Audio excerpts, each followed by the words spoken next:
ಕತ್ತರಿ ಹಿಡಿದು ಶಾಲಾ ಮಕ್ಕಳ ಕೂದಲನ್ನ ಕತ್ತರಿಸಿದ್ದಾನೆ ಶಿಕ್ಷಕ. 6 ಮಕ್ಕಳ ಕೂದಲಿಗೆ ಕತ್ತರಿ ಹಾಕಿದ್ದಾನೆ ಆ ಶಿಕ್ಷಕ. ಧರ್ಮದೇಟು ತಿಂದಿದ್ದಾನೆ. ಗದಗ ಜಿಲ್ಲೆ ಬೆಟಗೇರಿ ಸೇಂಟ್ ಮೇರಿಸ್ ಶಾಲೆಯಲ್ಲಿ ನಡೆದಿರುವಂತಹ ಹೈಟ್ ಡ್ರಾಮಾ ಇದು. ಕಂಪ್ಯೂಟರ್ ಶಿಕ್ಷಕ ಬೆನೋಯ್ಗೆ ಪೋಷಕರು ಗೂಸ ಕೊಟ್ಟಿದ್ದಾರೆ. ಕೂದಲು ಕಟ್ ಮಾಡುವ ವೇಳೆ ವಿದ್ಯಾರ್ಥಿಯ ಹಣೆಗೆ ಗಾಯ ಆಗಿದೆ.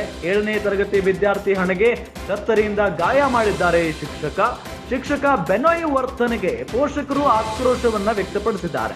ಕ್ಷೇತ್ರ ಶಿಕ್ಷಣಾಧಿಕಾರಿ ಎದುರೇ ಶಿಕ್ಷಕನನ್ನ ಇಲ್ಲಿ ಹಲ್ಲೆ ಮಾಡಿದ್ದಾರೆ. ಶಿಕ್ಷಕನ ಮೇಲೆ ಶಿಕ್ಷಕ ಬೆನೋಯ್ ವಜಾಗೊಳಿಸುವಂತೆ ಪೋಷಕರು ಈಗ ಆಗ್ರಹಿಸಿದ್ದಾರೆ. ಕಂಪ್ಯೂಟರ್ ಶಿಕ್ಷಕನ ಬಗ್ಗೆ ವರದಿಯನ್ನ ಪಡ್ಕೊಂಡಿದ್ದಾರೆ ಬಿಇಒ. ಮೇಲಾಧಿಕಾರಿಗಳಿಗೆ ವರದಿ ಬಳಿಕ ಮುಂದಿನ ಕ್ರಮ ಅಂತ ಬಿಇಒ ಈ ಸಂದರ್ಭದಲ್ಲಿ ಹೇಳಿಕೆಯನ್ನ ಕೊಟ್ಟಿರುವುದು. ನೋಡಿ, ಶಾಲೆಗಳಲ್ಲಿ ಎಂತೆಂತ ಪದ್ಧತಿಗಳು ಬರ್ತಾ ಇದ್ದಾವೆ.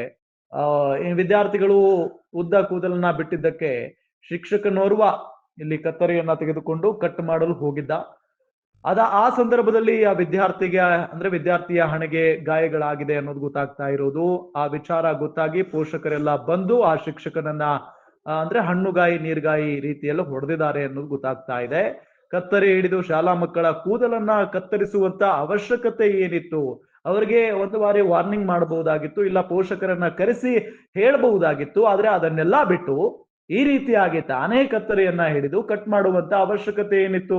ಅಕಸ್ಮಾತ್ ಆಗಿ ಕಣ್ಣಿಗೋ ಅಥವಾ ಇನ್ನೆಲ್ಲಿಗೋ ಆ ಒಂದು ಕತ್ತರಿ ಹೋಗಿ ತಿವಿದಿದ್ರೆ ಏನ್ ಗತಿ ಅಂತ ಹೇಳಿ ಪೋಷಕರು ಬಹಳ ನೋವಿನಿಂದ ಮಾತನಾಡಿದ್ದಾರೆ. ಜೊತೆಗೆ ಆಕ್ರೋಶದಿಂದ ಆ ಒಂದು ಶಿಕ್ಷಕನನ್ನ ಅಥವಾ ಶಿಕ್ಷಕನ ಮೇಲೆ ಹಲ್ಲೆಯನ್ನ ಮಾಡಿರುವುದು.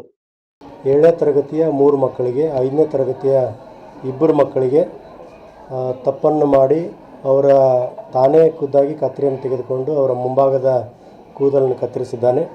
ಇದು ತಪ್ಪು. ಅವರು ಆ ರೀತಿ ವರ್ತಿಸಬಾರ್ದಾಗಿತ್ತು. ಮಕ್ಕಳ ಜೊತೆಗೆ ಹೇಗೆ ವರ್ತಿಸಬೇಕು, ಮಕ್ಕಳನ್ನು ಹೇಗೆ ಕಲಿಸಬೇಕು ಅನ್ನೋದ್ರ ಬಗ್ಗೆ ಸಾಕಷ್ಟು ತರಬೇತಿ ಸಭೆ ಮಾಡಿ ಹೇಳಿದಾಗೂ ಕೂಡ ಅವರು ಆ ರೀತಿ ವರ್ತಿಸಿದ್ದು ತಪ್ಪು.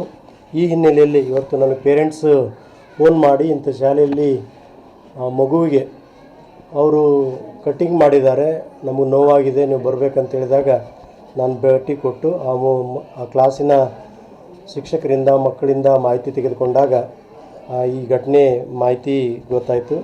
ಈ ಹಿನ್ನೆಲೆಯಲ್ಲಿ ಈಗಾಗಲೇ ಆಡಳಿತ ಮಂಡಳಿಯವರು ಇದ್ರ ಬಗ್ಗೆ ನೀವು ಏನು ಕ್ರಮ ಕೈಗೊಂಡಿದ್ದೀರಿ, ಇದು ನಡೀಲಿಕ್ಕೆ ನಿಮ್ಮದು ಕೂಡ ಜವಾಬ್ದಾರಿ ಆಗಿದೆ, ಇದ್ರ ಬಗ್ಗೆ ಏನು ಕ್ರಮ ಕೈಗೊಳ್ತಾರೆ ಅಂದಾಗ ಅವರು ಲಿಖಿತವಾಗಿ ಸದರಿ ವ್ಯಕ್ತಿ ಮಾಡಿದ ತಪ್ಪನ್ನು ನಾವು ಒಪ್ಕೊಳ್ಳೋದಿಲ್ಲ, ತಕ್ಷಣ ಅವರನ್ನು ಕೆಲಸದಿಂದ ತೆಗೆದುಹಾಕ್ತೀವಿ ಅಂತ ಯಾವುದೇ ವ್ಯಕ್ತಿ ಶಾಲೆಯಲ್ಲಿ ಅಶಿಸ್ತಿನಿಂದ ನಡ್ಕೊಂಡಾಗ, ನಿಯಮಕ್ಕೆ ವಿರುದ್ಧವಾಗಿ ನಡ್ಕೊಂಡಾಗ ನಾವು ಅದನ್ನು ಸಹಿಸೋದಿಲ್ಲ. ಮುಂದಿನ ದಿನಗಳಲ್ಲಿ ಈ ರೀತಿ ಆಗಲಾರ್ದಂಗೆ ನಾವು ಎಚ್ಚರಿಕೆಯನ್ನು ವಹಿಸ್ತೀವಿ ಅಂತೇಳಿ ನಮಗೆ ಲಿಖಿತವಾಗಿ ಪತ್ರ ಕೊಟ್ಟಿದ್ದಾರೆ. ಅದರ ಜೊತೆಯಲ್ಲಿ ಕೂಡ ಪಾಲಕರು ಖಂಡಿತವಾಗಲೂ ಕೂಡ ಸಹ ನಮಗೆ ನೋವಾಗಿದೆ, ಈ ರೀತಿ ಆಗಬಾರ್ದಾಗಿತ್ತು. ಈಗಾಗಲೇ ಸಮಿತಿಯವರು ನಾವು ಮುಂದಿನ ದಿನಗಳಲ್ಲಿ ಈ ರೀತಿ ಆಗೋದಿಲ್ಲ, ಆ ರೀತಿ ನಡ್ಕೊತೀವಿ, ಮಕ್ಕಳನ್ನು ಕಾಳಜಿ ಮಾಡ್ತೀವಿ, ಮಕ್ಕಳಿಗೆ ಶಿಸ್ತನ್ನು ರೂಢಿಸಬೇಕಾದ್ರೂ ಕೂಡ ಈ ಪದ್ಧತಿಯಂತೆ ರೂಢಿಸ್ತೀವಿ. ಈ ರೀತಿಯ ಅಚಾತುರ್ಯ ಮುಂದಿನ ದಿನಗಳಲ್ಲಿ ಆಗಲಾರ್ದಂಗೆ ಆಡಳಿತ ಮಂಡಳಿಯವರು ನಮಗೆ ಮಾತು ಕೊಟ್ಟರು ಅಂತೇಳಿ ಪಾಲಕರು ಕೂಡ ಕನ್ವಿನ್ಸ್ ಆಗಿ ಇಲ್ಲಿಂದ ಹೋಗಿದ್ದಾರೆ.